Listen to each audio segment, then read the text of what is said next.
doesn't just shape a single choice. It builds patterns that keep repeating across your life. You can think of life like weaving a fabric. Every choice is a thread. Every thread on its own doesn't say much. And that's why when I was trying to transform my life, I had to sit down and I had to look at not individual choices, but I started looking my whole life like a story. And I was amazed at the pattern that emerged. Because over time, the threads reveal a pattern. And if you trace those patterns long enough, you will see a paradigm that is guiding them. And that's really what I did. And I was surprised at what I discovered. Like I had a massive book that I was writing the patterns. Why did I make this choice? Why did I think that was the only option I had?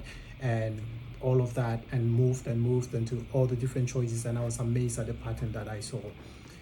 And that's why people, unlike myself, I was there. You find people find themselves in the same situation over and over, same mistakes over and over, same kind of toxic relationship over and over.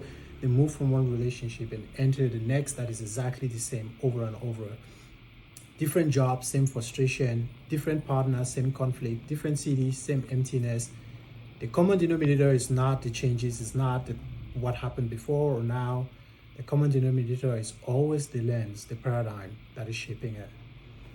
Because, say, for example, that if you have a paradigm of fear, it's going to build patterns of withdrawal. If you have a paradigm of scarcity, it's going to be patterns of hoarding and mistrust.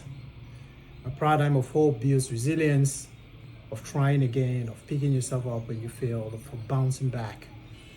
And these patterns feels like it's just my life. I'm just living. I didn't have a choice, but they are not random. And you could become very skilled at determining these patterns in your own life and in the life of the people around you. And it could tell you what they did, why they did, and what they're doing now and what they are likely to do. Because these patterns keep repeating over and over until the paradigm changes. And so if you want to see the truth about your paradigm, don't just analyze your intentions. Don't just look at one particular choice. Look at all your choices and find the pattern that emerge.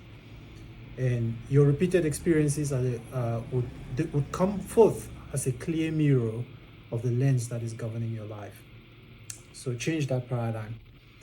And you won't just break old patterns. You start weaving an entirely new life, an entirely new fabric. And that's exactly what I did for myself, and my entire life transformed. It was more transformative than all the different things I did, like fasting and prayer and all not, to transform my life. Changing my paradigm was really, really powerful in terms of changing my life.